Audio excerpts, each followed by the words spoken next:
as you can see, I've been quite busy, and I've spent a lot of time casting and recasting and accumulating a lot of plaster parts. I have some good ones and I have some bad ones, but I think I have enough to finish the house that I need to finish. The first thing to do, once they've come out of the mould, you'll notice that the best ones still have this undesirable, unpleasant looking lip. Sometimes it can be a dome, sometimes it can be recessed, and it's because this is the surface that we finished pouring against. This surface will be the surface that we actually place against the roof or ceiling of our doll's house. So it's important to get this flat. The way to do this, of course, is to sand it with a piece of sandpaper. This is a 60 grain sandpaper, which is quite coarse, and you just rub it backwards and forwards like you would imagine. But sometimes this flashing is quite thick and unsightly, and the only way to really do it is to just get a knife and gouge it off, cut it, scrape it. It's really easy to do this. It crumbles and you can carve it. Once you've carved it and scraped it, there can be a bit of a mess. It powders quite easily. Once you've done that and you feel fairly confident that that's right, that's the time to sand. So to flatten it down, put some firm pressure onto it, and then switch sides, and remember to keep the pressure.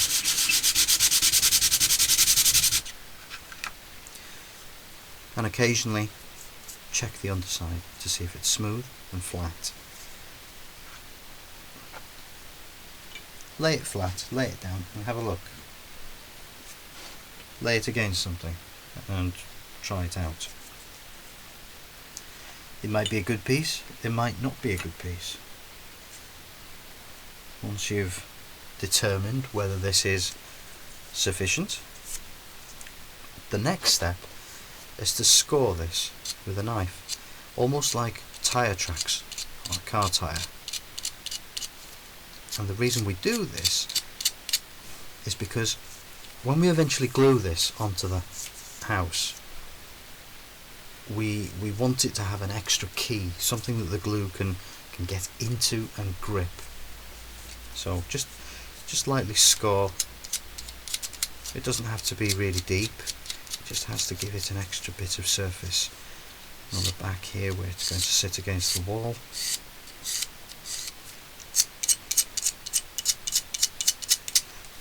It's not essential, you don't have to do this, but I find that having it securely in place is a lot better. It's a lot safer. Repairs can be a real nuisance with this stuff. So once we've scored all over, we're ready for the glue. The glue I use is PVA, good old-fashioned PVA glue.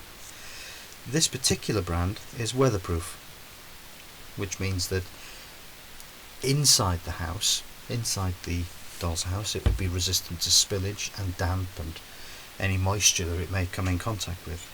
It's not a kind of contact adhesive. It does take a little bit of time to dry, but it's so light, this plaster is so light that it really doesn't matter. It can support itself in there while it's drying. As you can see here, I've made like a perimeter, and because every house is slightly different, the sizes are always going to be slightly different, every room. How we get the right size is by cutting or adding a little bit of plaster. Typically we're going to need 2 corner pieces, a middle piece and some sides. We're not going to need this front part, because this is where your house opens.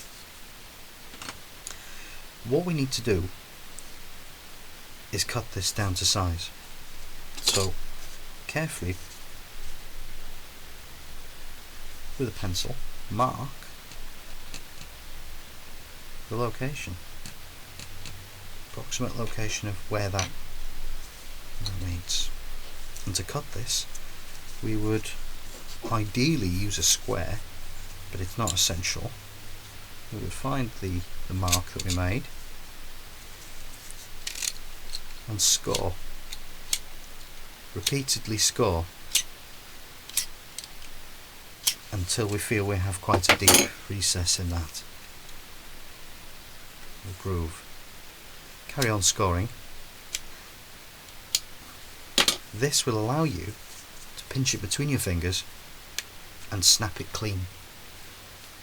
And that's quite a clean break, clean, flat break. It will fit exactly where you want it to go.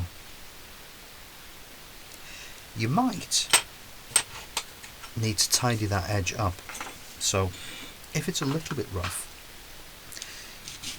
rub it once or twice on that sandpaper to clean that edge up.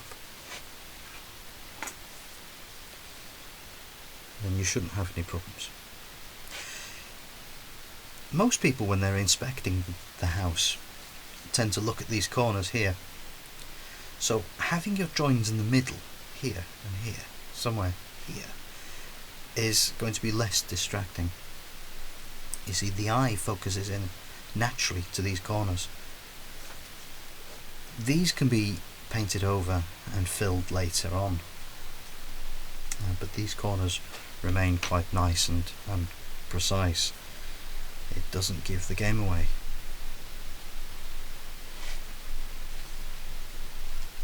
Some of these will need some extensive sanding and shaping. Some of them don't. Look at this one.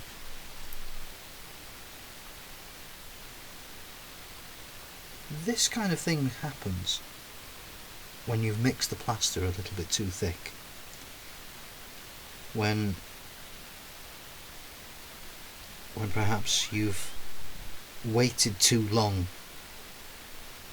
and the plaster has started to set as you're pouring it in.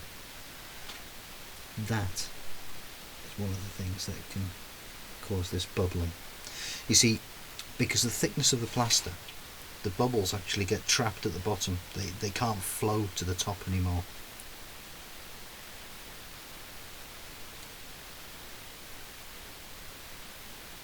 So it's always something to consider. So once I've finished going through all of these and all of those and all of those and them and some of these and probably some more, once I've sanded them, scraped them, carved them and got them generally ready to be glued in, I'll move over to the doll's house and I'll actually start placing some in. But before I do that, I think it'll be a good idea to actually show you how to work around some tricky areas, like for example the breasting on a fireplace. Inside a small box, essentially a room on a doll's house, there's not a lot of room to maneuver. It's very tricky. There's a lot of difficulty involved with getting into that space, and it's also very dark inside. Even if you're working in a well-lit room, it can be quite dark inside the little space. So what I've got here is a fireplace breasting, an old fireplace, and it has some interesting features, especially at the top here. You see, our coving, if this was inside a house, would go along, if we can imagine this is the ceiling, would go along like this, and then we would want a piece like that, and then it would follow on like that. But these corners, they can be quite tricky. So I'll show you how to work around the corners and how to make nice corners. The first thing we're going to need is these, the corner pieces. We have a outside facing corner and an inside facing corner, and we'll need both of these to help us with this little problem. So as we can see, we're going to need to cut. Along that one I've previously marked. So I'm going to stop here while I do that. I'll just score this along there. Actually, I'm not going to stop. I'm just going to carry on. It'll be easier.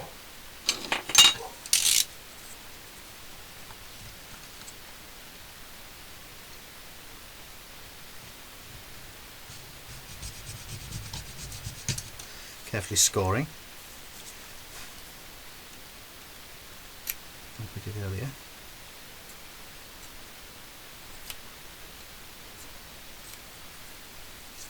And then snap. If I can, carefully. Hopefully this won't go all wrong.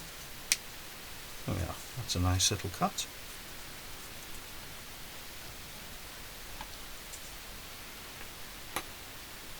Then we need another one. This time we need to measure a little bit. Get our pencil and mark it. Again, in a similar way.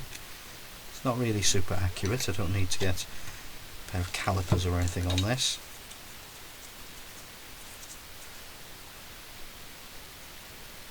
Oh, hold on, I did it upside down, didn't I?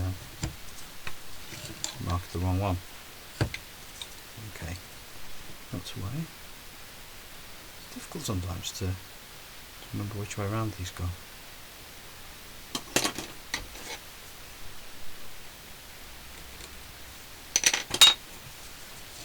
Okay, that should work. About right. Got to be very careful you don't cut your fingers with these.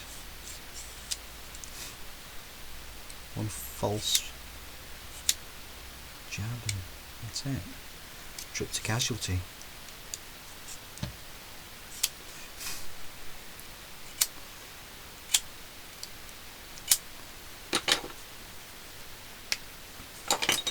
Really is easy to cut, isn't it?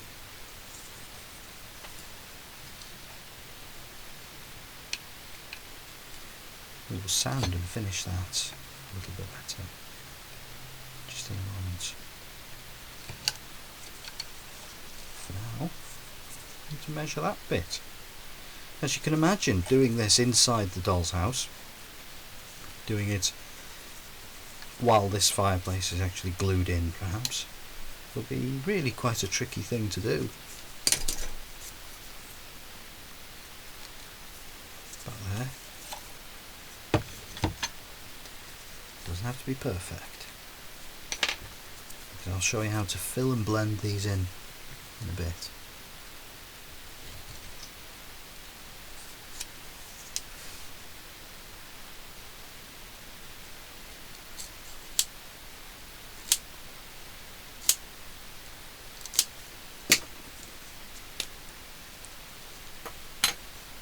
Okay.